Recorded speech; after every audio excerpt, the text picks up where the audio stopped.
data dari Komdigi, pada Januari hingga Juni 2025 tercatat sebanyak 1,2 juta penipuan digital telah terjadi. Tindakan ini meliputi penipuan, peretasan hingga pencurian data.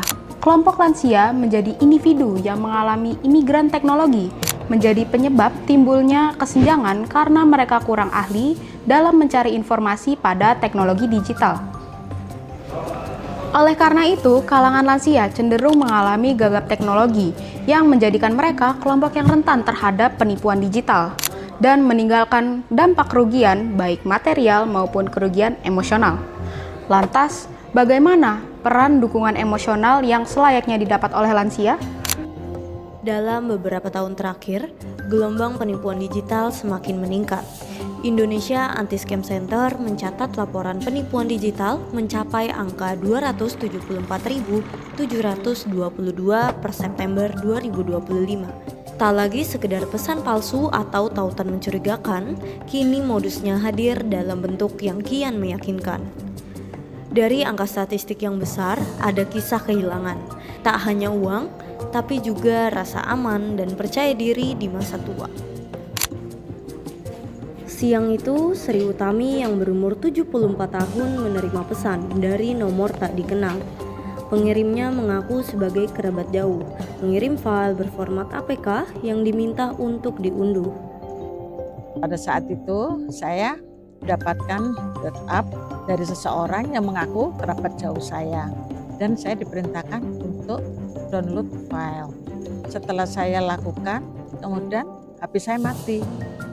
Saya bingung harus gimana, dan kemudian cucu saya datang, baru cucu saya yang memberi penjelasan masalah ini bahwa ini adalah penipuan. Setelah kejadian itu, satu saya di aplikasi Gojek, saya cek hangus, ya tidak seberapa besar, ya lumayan ada ratusan ribu. Itu membuat saya kesal, marah, sedih. Saat cucunya pulang, ia membantu memeriksa ponsel itu. Namun naas, saldo GoPay milik Sri telah raib ratusan ribu rupiah. Saya jadi bingung, harus gimana? Sedangkan saya adalah orang lansia yang tidak ngerti apa-apa mengenai perihal HP. Sejak kejadian itu, Sri menjadi was-was setiap kali menerima pesan atau telepon baru. Ketakutan ini lahir dari satu klik yang salah. Kasus seperti ini sudah marak terjadi dengan modus mengunduh file berformat APK ataupun PDF. Penipu berusaha untuk membuat korban mengunduh aplikasi yang selanjutnya menjadi langkah bagi penipu untuk mencuri data pribadi korban hingga mengambil alih sistem ponsel. Nasib serupa dialami oleh lansia 77 tahun Siti Jubaidah yang mendapat tawaran hadiah melalui pembelian voucher digital. Tapi itu kan saya belum tahu ya, kalau itu ditipu, dibilang saya beli voucher dulu 100.000, yang 100.000 katanya gitu, kita dapat hadiah. Itu tuh lupa ya hadiahnya apa gitu ya, pokoknya tertarik deh saya gitu, beli deh tuh saya 100.000. Udah gitu, kata yang satunya 100.000 lagi bu, katanya gitu, belum cukup katanya. Beli lagi saya 100.000. Udah gitu, kata yang satunya lagi, belum cukup bu, sekali lagi katanya gitu. Udah saya beli sekali lagi, baru tuh sadar, ditipu ini mah gitu. 3 kali Siti melakukan transfer uang yang menyebabkan kerugian sebesar Rp300.000. Saya deg-degan, terus saya menyesal, sayang gitu uang ke luar segitu banyak gitu ya. Kalau orang lansia pensiunan kayak saya kan uang 300 kan gede gitu, bisa untuk beli macam-macam. Ya jadi ya gitu deh, nyesel gitu. Sejak itu, ia tak lagi mau menerima telepon dari nomor asing. Rasa percaya yang dulu mudah ia berikan, kini berubah menjadi ketakutan baru terhadap teknologi. Sementara bagi Cia, seorang lansia berumur 60 tahun, penipu datang lewat suara yang mengaku sebagai anaknya. Dalam telepon, sang anak mengaku sedang ditahan polisi dan meminta uang tebusan. Waktu itu saya lagi kerja dan saya lagi kerja itu ada telepon masuk, tapi telepon itu nomornya nggak dikenal, tapi diangkat. Pas diangkat, dia itu anak seumur saya tuh. Dia bilang gini, "Mama," katanya, "tolongin saya," katanya, "saya lagi ada di polsek nih," katanya, di polisi, kata tilang, kata gitu. "Ah, siapa lu? Masa?" katanya anak. "Emak," katanya, "nggak tahu." Ya udah, saya tutup tuh teleponnya. Tapi habis ngangkat telepon itu, saya juga kepikiran apa benar itu anak saya apa gimana. Ya udahlah, kerja lagi terus. Tapi tetap kerja pun nggak fokus kan, karena mikirin takutnya itu benar-benar anak. Udah terus nggak, tetap kerja langsung udah pulang, tapi tetap udah pulang pun mikirin. Pas pulang, terus anak saya tuh udah pulang, terus ditanya, "Lu dari mana?" "Sekolah," katanya gitu. "Emang kenapa, Mah?" katanya, "Soalnya tadi Mama ada yang telepon." Pas ditelepon dia bilangnya, "Mama," katanya, "tolongin saya," katanya, "soalnya saya lagi ditilang," katanya, "di kantor polisi." Terus anak saya bilang, "Mah, katanya itu mah tipu," katanya. Ia memang menutup telepon, tapi kegelisahan itu tak berhenti di sana.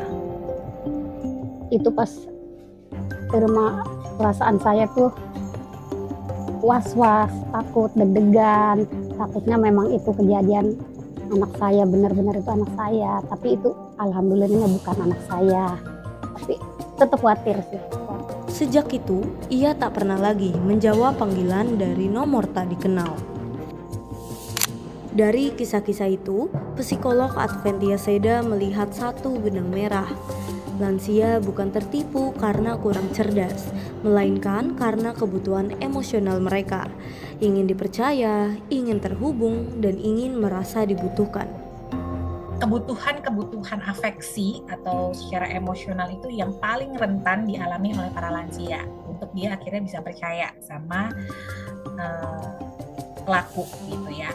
Dan satu sisi juga merasa ketidakberdayaan gitu, dimana secara psikologis lansia ini kan orang yang mungkin mengalami post-power syndrome, mungkin mengalami kesepian, mungkin mengalami terabaikan gitu ya.